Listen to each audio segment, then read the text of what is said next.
चमकी बिजली गरजे बादल गहरे बैठ नाम है आदल। वाह काले ने काम आया जिला साडा जेलम टिले थले ग्राम आया। माशाल्लाह बन्ने थले काम आया कारमेंट पेठा नौकरी करना संभड़े वाह माया। वाह आया आड़ जेठ हसी होया सेठ टुरा टिले हेठ नाल ही पेट टिला टिल मंगने तो बंदे ना दिल मंगने। वाह जी।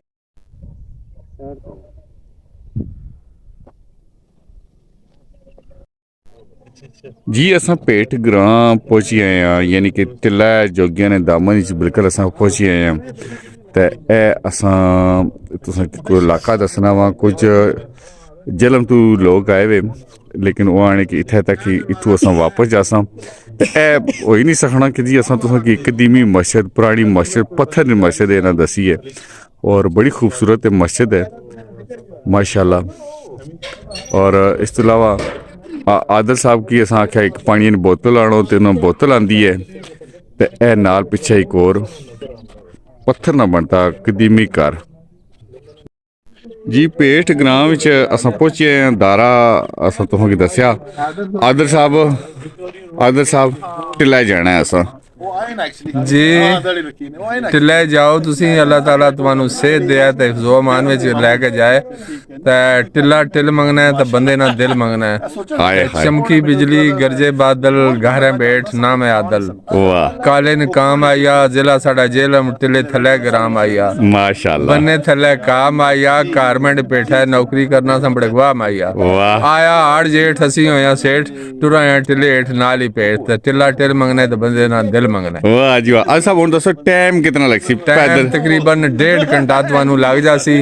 यंग बंदे हो कोई मसला नहीं तुहाडे वास्ते ता अल्लाह ताला तुहानू बुढ़े बंदे 80 साल ने 85 साल ने टिले पर घंटे विच पहुंच जांदे ने तुसी ते यंग हो 1.5 घंटे च इंशाअल्लाह टिले पर होसो इंशाअल्लाह। गुरु नानक वाला मंदिर तक है ठीक है जिथे 1.25 लाख चेला उन्हां दा गुजार के गया ठीक है परां सरां सी ठीक है ओ फिर रेस्ट हाउस सी कबड्डी होंदी सी उस जमीन विच बड़ वडेरे दसदे उत्थे बाजार सी दुकानां सन ते हुण ते उजड़ गया टिल्ला बाग दिलै दा उजड़ गया ते अजे न मुड़िया माली ते फुल्लां पत्तरां पिया विछोड़ा ते रो रो खेंदी दाली ते बाग तेरे दी राखी करदियां सारी उम्र गुजारी ते फल खावण दा वेला आया ले गए और व्यापारी। क्या बात है आदल साहब क्या बात है आदल साहब तुहां साडे दिलां च वस गए हो जी वाने जिस दा मंदिर इश्क नहीं रचिया कुत्ते उन्हां दी चंगे ते मालिक दे दर राखी करदे साबर भुखे नंगे। हाय हाय आदल साहब दी ग्रेट आदल साहब दी ग्रेट न्यू लगाया ते बड़ी मुसीबत भारी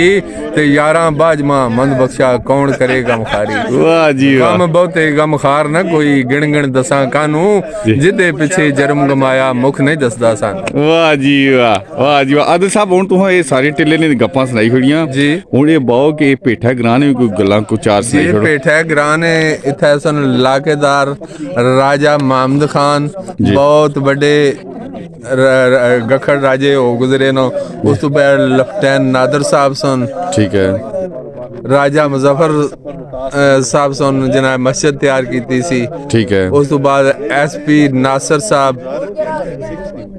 जिन्हें इदारा और चौक कुर्सियां बनाइया बैठने वास्ते बंदियां वास्ते। अल्लाह ताला उन्हें जन्नत फिरदौस में जगह दिया ते कब्र दी मंजिलां आसान करे ने आमीन अशर मैदान में सजे हाथ मालनामा दिया ने। वाह जी वाह। पेट ग्रां गखड़ाना ए पेट ग्रां गखड़ाना ए पेट ग्रां राजे आदल अरना। वाह जी वाह। सरदार शौकत साहब 85 साल उम्र है उन्होंने ते अजे भी टिल्ला चढ़ के जांदे ने 1 घंटे विच। दुआ करो राज मिलन तो फिर तक जी मिलसन इंशाल्लाह। चलो जी जुलिए जी टिल्ले ने हुण बड़ा ट्रैक है बहुत बड़ा ट्रैक है जुलिए बहुत बड़ा ट्रैक है।